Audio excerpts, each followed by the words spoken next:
Hello, fellow movie fans.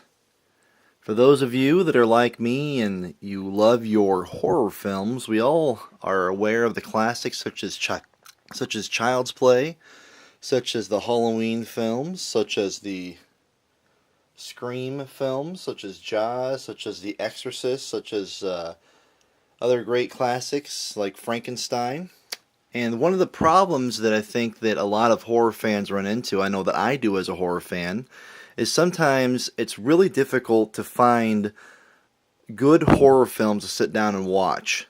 Like when you go on to Netflix or you go on to Hulu and you search for the horror films, there are so many films in horror that are not good. While we have a lot of great thrillers and horrors such as Silence of the Lambs and such as the original Halloween, we also once in a while have to sit through some pretty bad films.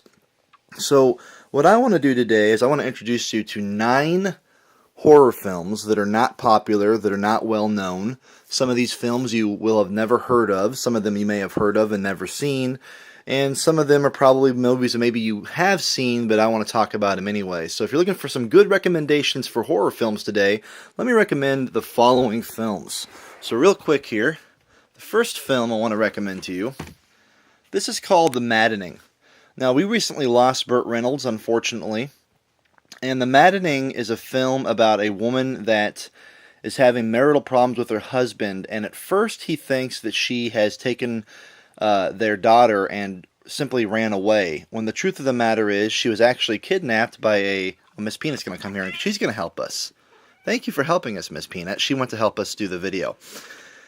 And she ends up getting kidnapped by Burt Reynolds. Now, I'll admit that this is not the greatest film in the world. It is a B film, and there's definitely some problems with it, but one of the things that you'll find very interesting about this film is it helps to showcase just how good of an actor Burt Reynolds really was. He was so much more than just a, former Florida State All-American football player that wandered onto a stage one day or wandered in front of a camera. He had a lot of versatility, and I like this because it shows him playing a role that I don't think you see very often. A lot of times Burt Reynolds just simply played the arrogant, kind of cocky, action star in a lot of his films, or like in Smokey and the Bandit, more of like a comedic role. This gives you a chance to see Burt Reynolds play a psychotic, bipolar madman with personality disorders, and he does a really, really good job. The other reason to check this film out is it has legendary actor William Hickey, who you may not know by name, but I guarantee you probably have seen William Hickey in some other things. He played the grandfather in Miss Peanut. Stop doing that.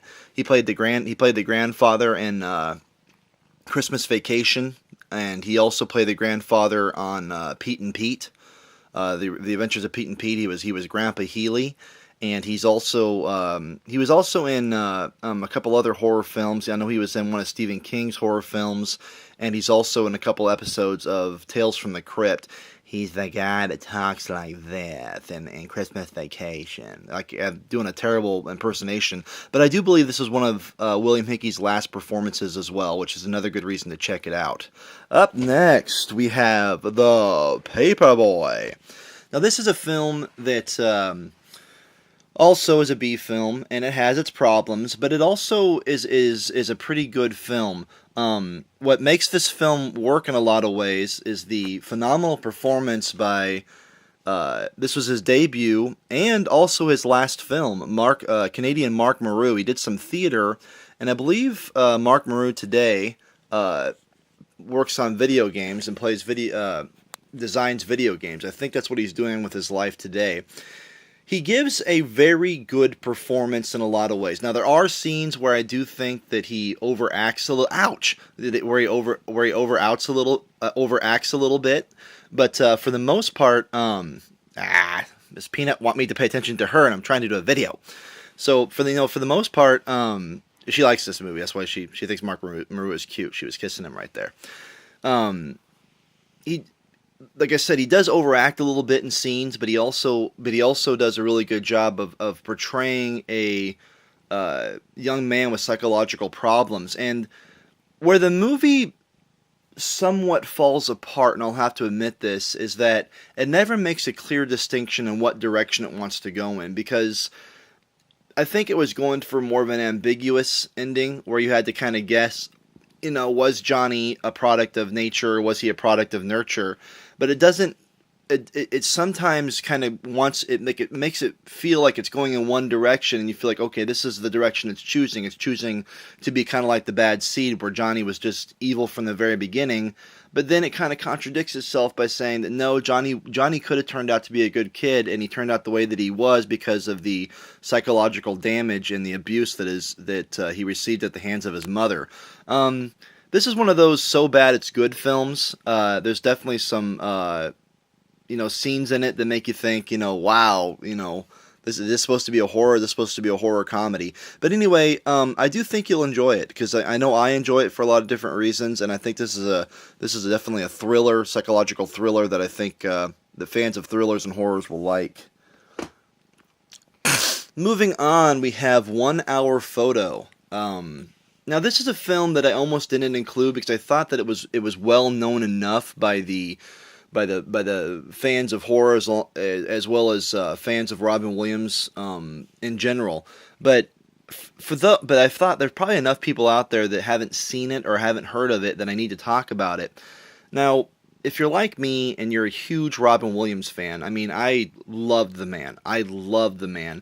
And one of the reasons why I liked him so much is because in personal interviews and in performances, he always played such a warm, loving, connecting character. He was the kind of person that through his comedic roles, where he was, really funny, like in Mrs. Doubtfire and roles like that. Oh, we don't need to walk on the movie, though.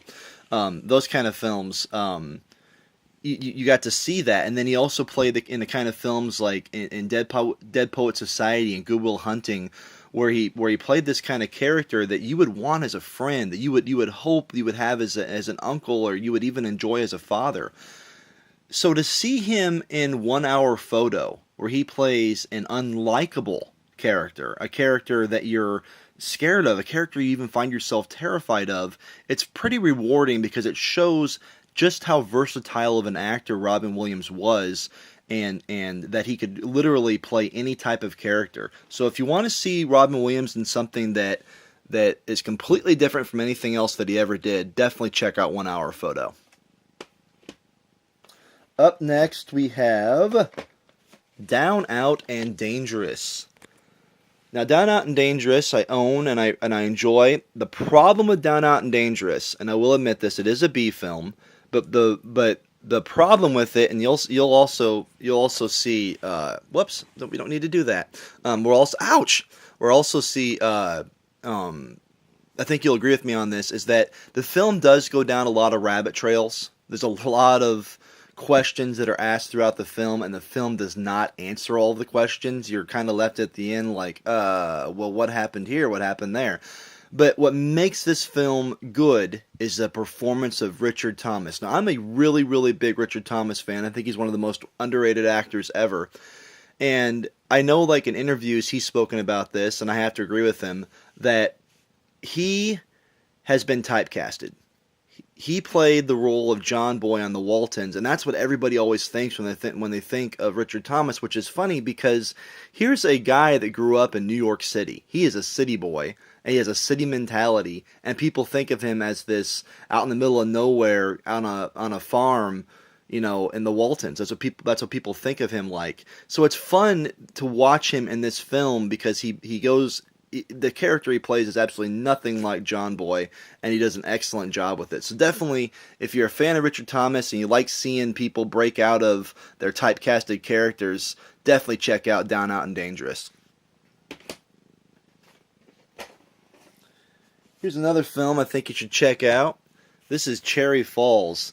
Now, Cherry Falls is a late 90s thriller. It definitely has a very similar feel to like Scream. I mean, it's definitely a discount bargain version of Scream. It's not anywhere near as good, but it's still a fun film. I ended up coming across Cherry Falls kind of for a weird reason.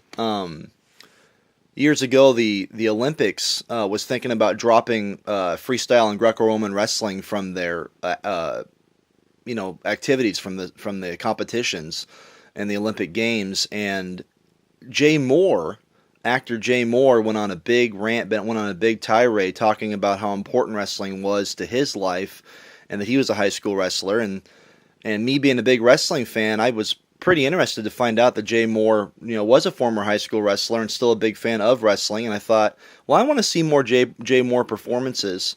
And when I went into a movie store and I asked him, there's a guy that used to live in Oskaloosa. His name was Alan McKee, and he owned a movie shop with literally, and I'm not joking, probably 20,000 films, like between DVDs and VHSs. And this was the kind of guy you could ask him any question. I mean, you could ask him the most absurd questions about films, and this guy usually knew the answer. And I asked him, I said, "Do you have any films starring Jay Moore?" And he goes, "Well, yeah. Have you ever seen Cherry Falls? It's a fun little thriller, fun little horror film with Jay Moore." And I think the film is actually a pretty good film. I enjoyed it. It has its flaws. I think the ending is kind of a tad touch nonsensical, but it's also a fun film with good performances. So I think you would enjoy Cherry Falls. Up next, we have the psychological thriller The Fan with Wesley Snipes and Robert De Niro. Here's a film that I have to say, this is going to make people probably laugh, and maybe even a few of you snicker, maybe even a few of you roll your eyes, but I've seen a lot of Robert De Niro performances, and this is probably my favorite of everything that he's ever done, because I guess I like to see people play roles and play them well in something you don't normally see them in, or something you think would even be challenging to them. And in this film, Robert De Niro plays a sociopath, a guy that just doesn't really know right from wrong, and is really psychologically messed up. And it's really fun to see him in this film. It's a film about a baseball player who has a obsessed fan that follows him around, and he starts to have a slump. He's a San Francisco Giant, and he's one of the best hitters. I think it might have even been based on Barry Bonds, because it kind of has that feel to it. And he's being pursued by this fan, and when he starts to get into a slump where he starts striking out and hitting pop flies and not batting as well, the fan ends up kidnapping his son. The fan, played by Robert De Niro, ends up kidnapping his son and pretty much threatening him that you have to start playing better baseball or I'm going to hurt your boy. So it's definitely it's a pretty good thriller, and it's a very good performance by Robert De Niro. So I would definitely check this out. Buried Alive, starring Tim Matheson, probably one of my favorite, if not my favorite, Tim Matheson role. This is a really good film. It's also a thought-provoking film. I think it's one of the most underrated thrillers, because I don't think when people talk about thrillers I think this is an early 90s film. When people talk about thrillers of the late 80s and early 90s, I don't think too many people really mention Buried Alive very often. It's a film where a man's wife and her lover, who she's having an affair with, they decide to murder her husband in order to collect life insurance and other she's the sole benefactor, however you pronounce that word, of his will. So they decide to kill him, but in trying to kill him, he actually survives the attempted murder, and then he is buried alive, and he comes back, and he ends up. It's a film about revenge, so it's neat to watch it, because the second and third acts of the film are all about him tormenting and getting back at these people. And if you were to watch the film from, if you were 20 minutes into the film when you first saw it, you would actually kind of be rooting for the other people. But if you see the film in its entirety, you end up, you realize why he's doing what he's doing, and you empathize with him, and you're on his side. You want to see these people, get done to them what he's doing to them, and it's just pretty neat film. I want to say one more thing about it real quick. I think the performance of Jennifer Jason Leigh as the wife is probably one of her better performances. And a lot of films, I think there are a lot of films, and I'm not trying to put other films down, but one thing that I've often noticed in films is that they don't do a really good job of portraying a female antagonist. Uh, and Jennifer Jason Leigh is such a good villain, such a good female antagonist in this film. I mean, you find you find yourself really loathing her, really disliking her, wanting to see her get what she has coming to her at the end. She just does an awesome job, awesome job in this.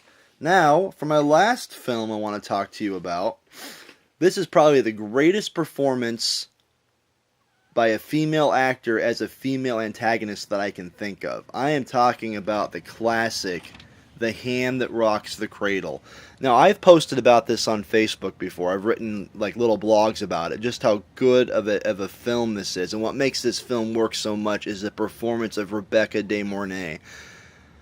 She plays a female antagonist that you just end up at the end. At first you feel sorry for her. At first you kind of empathize with her and you understand why she's doing what she's doing, but she becomes so vindictive and so evil by the end that when she finally meets her demise, you can't help but I don't know if you feel like you're like you're celebrating, or it's more of a sense of relief because she does such a good job. So definitely got to check out The Hand That Rocks the Cradle if you're a fan of psychological thrillers. And furthermore, if you're like me and you like finding things that are difficult to find, such as films with extremely good female antagonists, you got to check this film out. As far as I'm concerned, throughout the 90s, we had other actresses kind of shoved down our throats, such as Julia Roberts. And I always wondered, why wasn't Rebecca De Mornay shoved down our throats more? Because you watch her in this film and you think to yourself, if I were a casting director and I watched Rebecca De Mornay in The Hand That Rocks the Cradle, I would without a doubt figure out how to put her in more films like this, because she is just unbelievable in it. So with that said, with The Hand That Rocks the Cradle and Miss Peanut, now she's licking herself, I guess. What are you doing over there, Mrs. Peanut? This is Mrs. Peanut. I guess she's not married yet, so just Miss Peanut. So, Miss Peanut and I are going to sign on out of here, and we hope that you check out these horrors and these thrillers, and we hope you enjoy them all. I will come back with comedy films and action films and drama films that I don't know if you've ever seen before or not. But this is it for my thrillers and horrors.